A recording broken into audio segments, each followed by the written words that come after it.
பொதுவாக வெற்றிடத்தை காற்று மட்டுமே நிரப்பும். அதுபோலவே அரசியல் வெளியில் ஏற்படும் வெற்றிடத்தை காத்திரமான தலைவன் மட்டுமே நிரப்புவார். அரசியல் உலகின் அறமும் அதுதான், தவமும் அதுதான், வரமும் அதுதான்.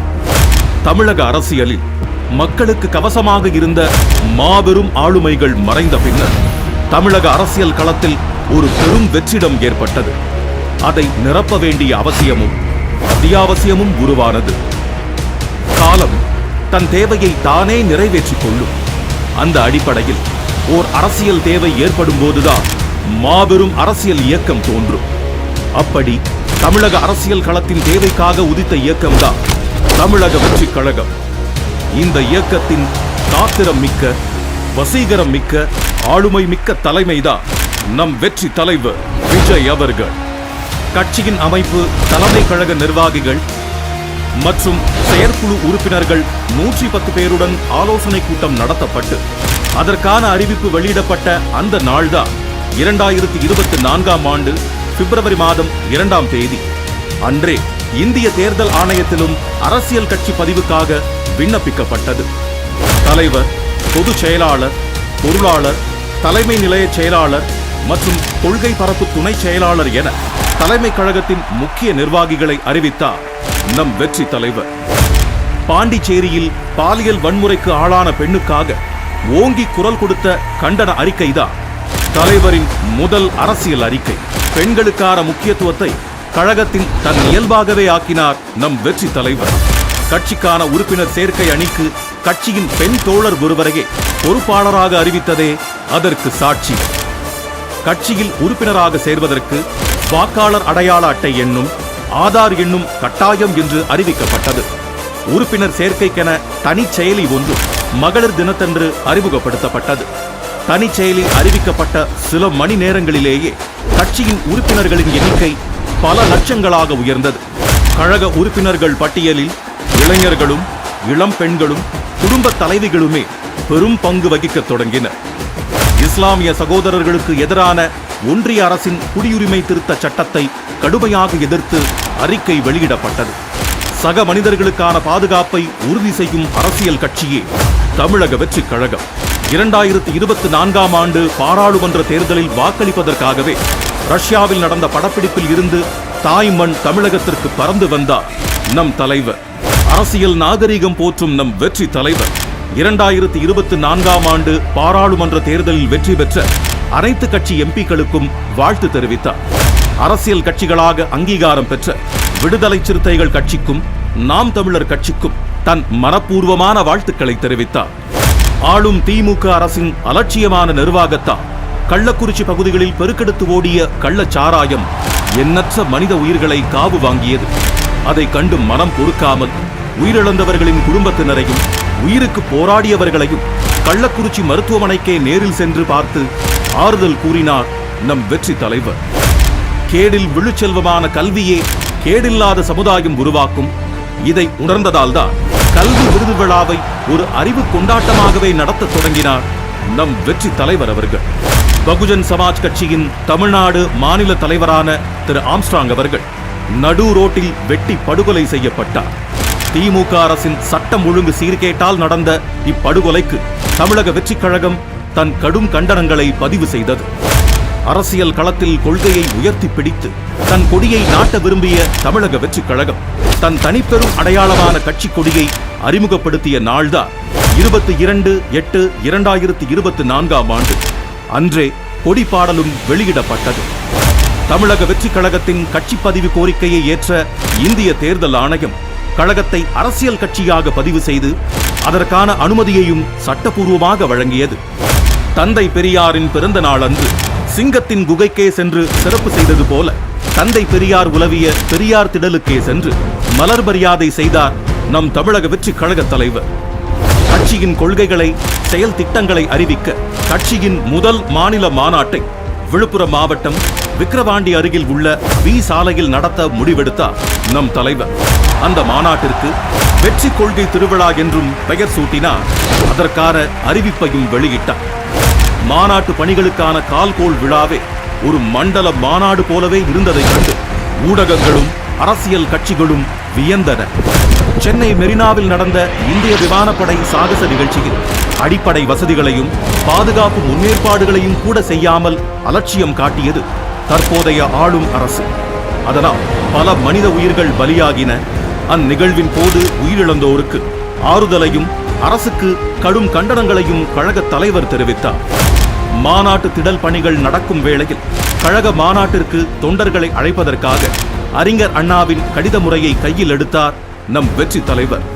அவர் எழுதிய 3 கடிதங்களும் அரசியல் அரங்கில் விவாதங்களையும் தொடங்கி வைத்தன.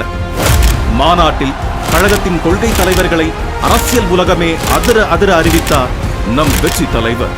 கொள்கைகளையும் செயல் திட்டங்களையும் கட்சியின் தோழர்களை வைத்தே அறிவிக்க வைத்தார். தன் அரசியல் நிலைப்பாடான அதிகார பகிர்வை கட்சியில் இருந்தே தொடங்கினார்.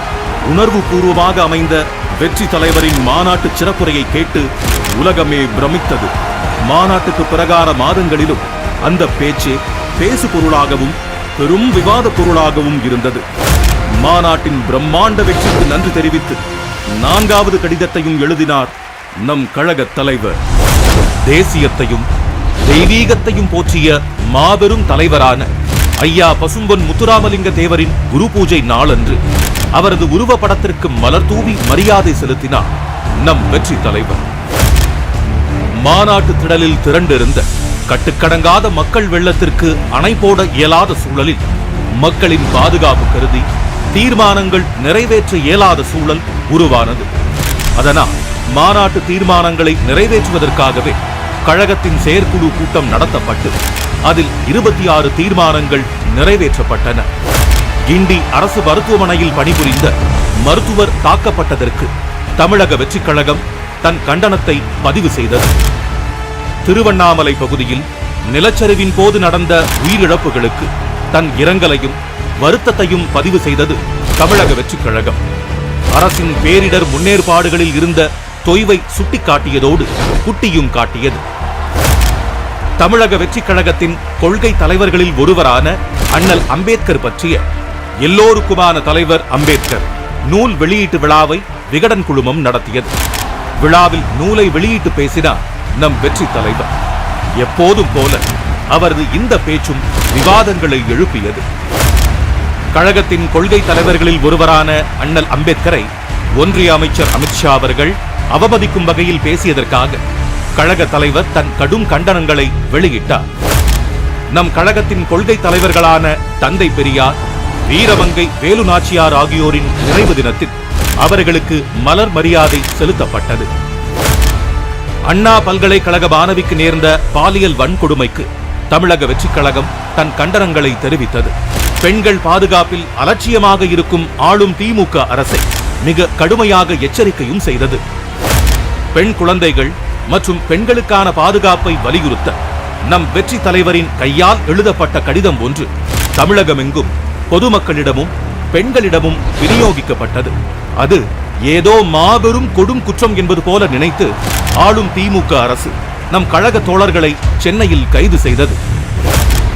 மாநில தன்னாட்சி உரிமையில் மாறாத நிலைப்பாடு கொண்ட நம் கழகம் ஆளுநர் பதவியை அறவே எதிர்க்கிறது. இருந்தும் அரசியல் சாசனப்படி நியமிக்கப்பட்ட ஆளுநர் ஒருவர் தமிழகத்தில் இருப்பதால் அவரே பல்கலைக்கழகங்களின் வேந்தரும் என்பதால் அண்ணா பல்கலைக்கழக மாணவிக்கு நேர்ந்த பாலியல் வன்கொடுமைக்கு நியாயம் கேட்டும் பெண்கள் பாதுகாப்பை தமிழ்நாட்டில் உறுதி செய்ய வேண்டி தற்போதைய தமிழக அரசை வற்புறுத்த கோரியும் ஆளுநரிடம் மனு அளிக்கப்பட்டது. வீரமங்கை வேலு நாச்சியாரின் பிறந்த நாள் அன்று அவருக்கு மலர் வணக்கம் செலுத்தப்பட்டது. தமிழக சட்டமன்றத்தில் தமிழ்தாய் வாழ்த்தை அலட்சியப்படுத்தி அவமதித்த ஆளுநருக்கு கண்டனமும், சட்டமன்ற பேரவை நிகழ்வுகளை நேரலை செய்ய துணியாத திமுக அரசிற்கு கண்டனமும் தெரிவிக்கப்பட்டது. நீட் தேர்வை ரத்து செய்வதே முதல் வேலை என்று சொல்லி மக்களை ஏமாற்றி ஆட்சிக்கு வந்த திமுக ஆட்சிக்கு வந்த 4வது ஆண்டில் நீட் தேர்வை ரத்து செய்யும் அதிகாரம் தங்களிடம் இல்லை என்று அறிவித்தது. இது அப்பட்டமான ஏமாற்று வேலை என்று அதிகாரத்தின் பிடரி பிடித்து உலுக்கினார் நம் தலைவர். காஞ்சிபுரம் மாவட்டம் பரந்தூர் பகுதியில் மக்களின் வாழ்வாதாரமான விவசாய நிலங்களை, வாழிடங்களை, இயற்கை நீர்நிலைகளை அழித்து புதிய விமான நிலையம் அமைக்க அரசு முடிவெடுத்தது.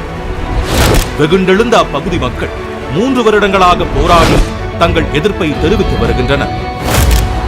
பரந்தூர் பகுதி மக்களின் போராட்ட களத்திற்கே நேரடியாக சென்று மக்களை சந்திக்க முடிவு செய்தார் நம் வெற்றி தலைவர். அரசு அனுமதி மறுத்தது. சட்டத்தை மதிக்க வேண்டும் என்பதற்காக காவல்துறை அனுமதித்த இடத்தில் மக்களை சந்தித்தார். பரந்தூரை தவிர்த்த மாற்று இடத்தில் விமான நிலையம் அமைக்க வேண்டும் என்றும் அரசை வலியுறுத்தினார். வெற்றி தலைவரின் கர்ஜனைக்கும் மறுநாளே பரந்தூர் மக்கள் பாதிக்காத வண்ணம் பரிசீலிக்கப் போவதாக தமிழக அரசு அறிவித்தது.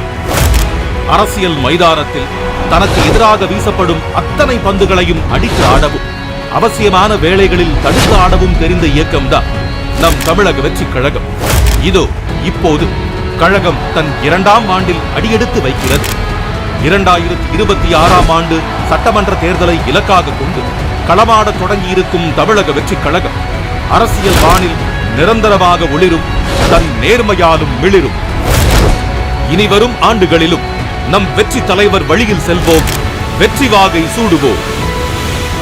உங்க மகன், உங்க அண்ணன், உங்க தம்பி, உங்க தோழன், உங்க விஜய்